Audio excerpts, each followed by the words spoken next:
So this video is for educational purposes only. Tap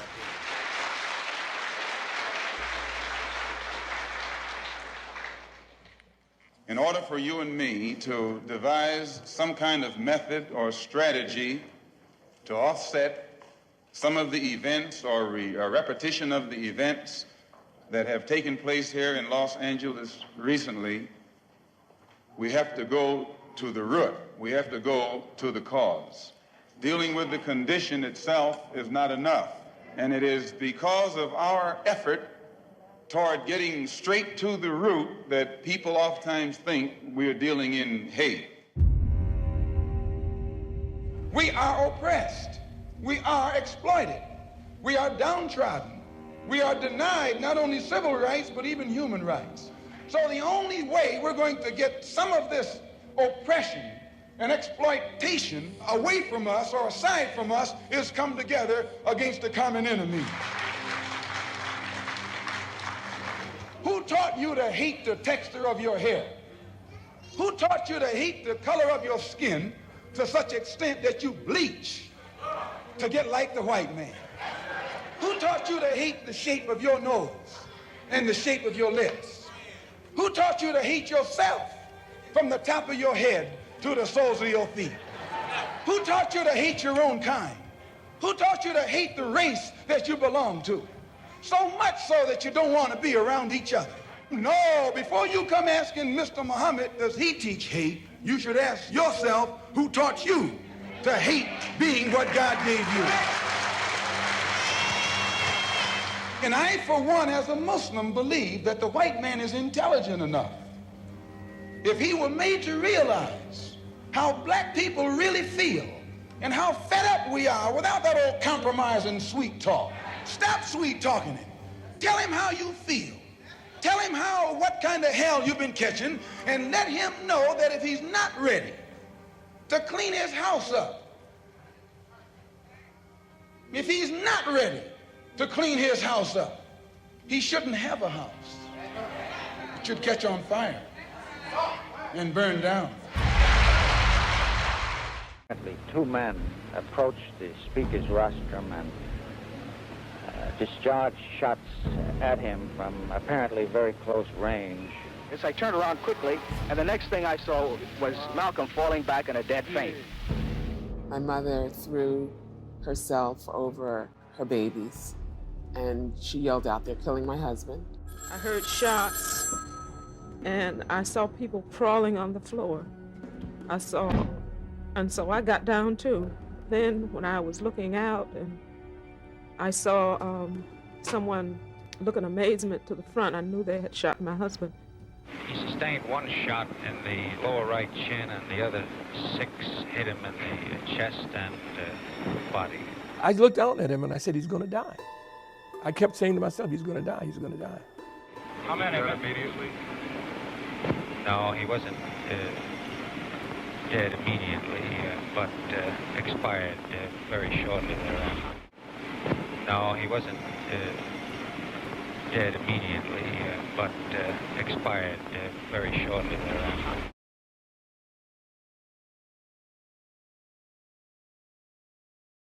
In America, black people are treated very much as the Vietnamese people or any other colonized people, because we're brutalized. The police in our community occupy our area, our community, as a foreign troop occupies territory.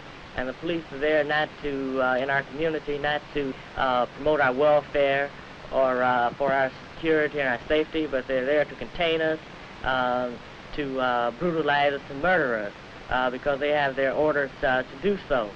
And just as the soldiers in Vietnam have their orders to destroy the Vietnamese people.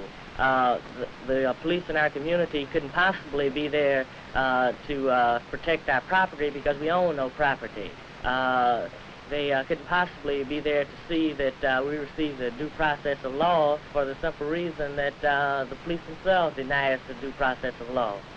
And so it's very apparent that the police are only in our community, not for our security, but the security of the business owners in the community. I don't expect institutions in America to project positive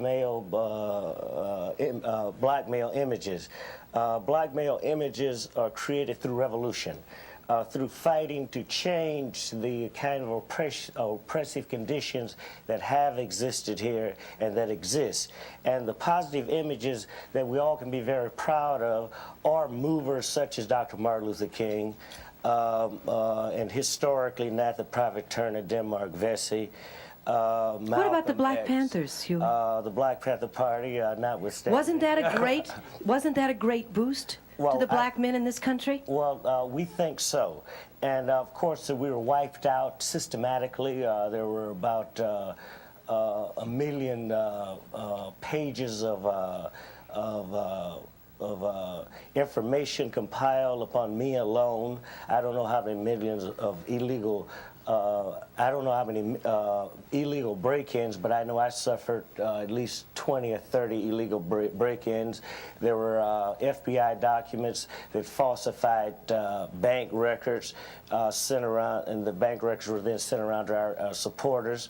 There were character assassinations. Everything. You scared people, Huey. The Black Panthers scared people. Anytime the black man attempts to change the slave image, he will scare white people. So the Black Panther Party, I thank you. When you said that we scared people, that means that we were creating a positive black image for ourselves. Carlton, you were an original Panther also, correct? I was one of the original members of Huey's defense team when he was first charged with the murder of Officer Fry and the assault on Officer Haynes. I have many comments to make, and I'm not going to be able to make them all. But I would like to make them in order of importance. We are celebrating Martin Luther King's birthday today. I think that we should be, at some point, considering making Huey P. Newton's birthday a national holiday. When I first came to the Bay Area from Chicago, I was appalled at the way the police were oppressing black people in the ghetto. And the only man who had the guts to stand up was Huey P. Newton, along with his associate Bobby Seale. I was very proud of his actions. I thought that Martin Luther King taught us how to pray and how to arouse the conscience of our oppressor. And I thought that Huey P. Newton taught us how to stand up to our oppressor. And for that, I think he should be accorded a national holiday. Okay, thank you, Carlton. Yes. You did a nice job with that. Thank you. Ravada. Hi, I grew up in San Francisco in the Hunters Point Naval Projects, and I could remember being about 6 or 7, and we had an area for the Black Panthers up in Hunters Point, and I felt so protected that they were there. I felt that I could go outside, and everything was beauty. The black people were together in Hunters Point, and when we had that big riot on 3rd Street, everybody began stealing from each other. Not at that point, but it's just like we lost our togetherness. We lost it. Now that you look back over the entire Black Panther movement, are you buoyed by it? I mean, was it a real positive experience? You think it worked? I think that we accomplished some of the goals that we set out for. Of course, that blacks are not free in the United States to this very day, so we have not accomplished freedom. But I hope that we laid down a history that we contributed to the continuing struggle for freedom. Prepared to lay him to rest, the authorities in Oakland, California prepared to arraign the man who confessed to killing him. Police say they believe 25-year-old Tyrone Robinson shot Newton in a dispute over crack cocaine. During his years with the Black Panther Party, Newton's run-ins with the law were frequent. Police say that in recent years he had a history of drug abuse. But many of those who attended the funeral today dispute the police account of Newton's death, portraying him as a victim of the white establishment. I think that it's the complete assassination that was started 20 years ago. The guest list at the funeral read like a who's who of black revolutionaries.